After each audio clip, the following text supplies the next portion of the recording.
dalawang bigating programang magsisimula na. Panahon ko to sa Hapon Testing at magkaribal sa Prime Time Bida.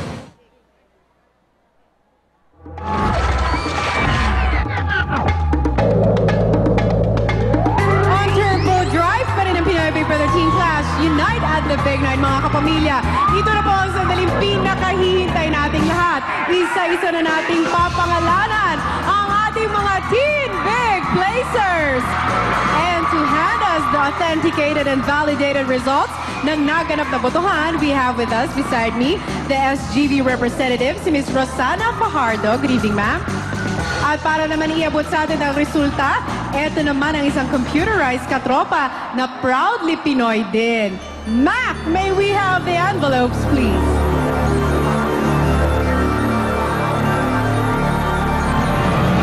Oh.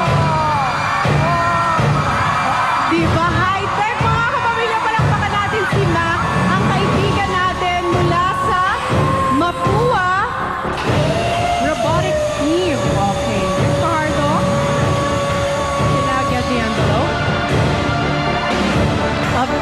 Okay, ang hawak po ni Ms. Fajardo ay ang ating 6th and 5th Team Big Placer.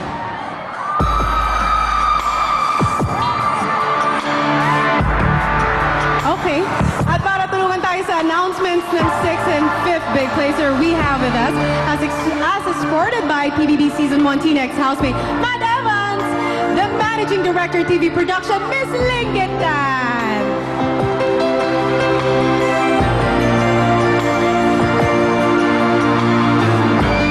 At habang tinitingnan ni Miss Linggit sa kahuli-hulihang pagkakataon sa edisyong ito, sabay-sabay po nating alamin ang boto ng bayan kasama ang mga teen housemates.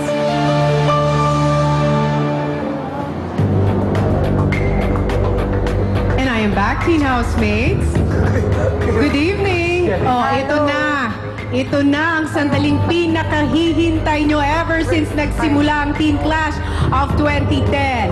Ang desisyon ng taong bayan kung sino sa inyong anim ang hihirangin nating Teen Big Winner. Matapos nga ang huling linggo nyo sa bahay ni Kuya, anong marka ba ang iniwan nyo sa kanila? I'd like to start with you, Brett. Brett, even before your last week, you believe that you have already proven yourself worthy to be the Teen Big Winner. Did the people share the same belief? At para sa iyo, Devon, isa ka sa dalawang teen housemates na sinabitan ng sarili ng medalyon na Teen Big Winner. Gagawaran ka rin kaya ng parehong parangal ng taong bayan. Fritzy, dahil sa isinuot mong medalyon, hinarap mo ang hamon na tumira sa labas ng bahay. Napabilib mo kaya ang sambayanan sa pagtagumpay ng iyong task. At ikaw naman, Ivan. Ivan, you were the first to believe in sharing in Devon and Fritzy's task. Were you successful in proving yourself worthy to be the Teen Big Winner? And James. Yes, though we know that you were tempted with good food, you chose the simple life of joining the other housemates in staying outside the house. Will this make you the Teen Big Winner? Ryan? You grew up thinking you were only good to be in the middle part. Only. After what you showed inside the house, will you finally make it to the top? Makinig kayo mabuti, Team Big Six, dahil sa pagtatapos ng gabing ito, isa sa inyo ang nagmamay-ari ng titulong Teen Big Winner. Pero bago ang napakatamis na sandaling iyon, isa-isa ko munang palalabasin ang iba niyang mga kasama. Uunahin natin yan sa ating 6th Big Placer. Miss LT, please do the honors. Oh my God, 6 more. Garnering 133,239 votes or 14.68% of the total number of votes. Congratulations!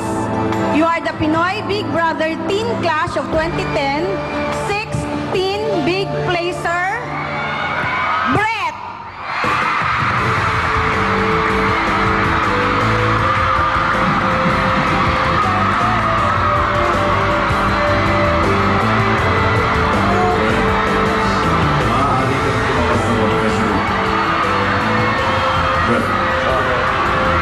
go out of the festival.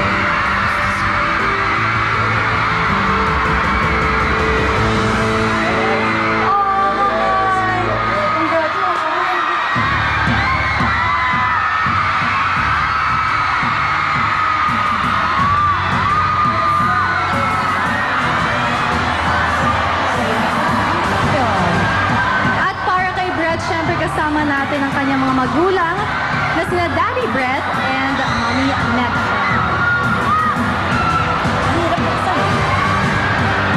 Daddy Brett, what can you say about Brett's decision to not join the other teen housemates in their final task outside the house in the garden area?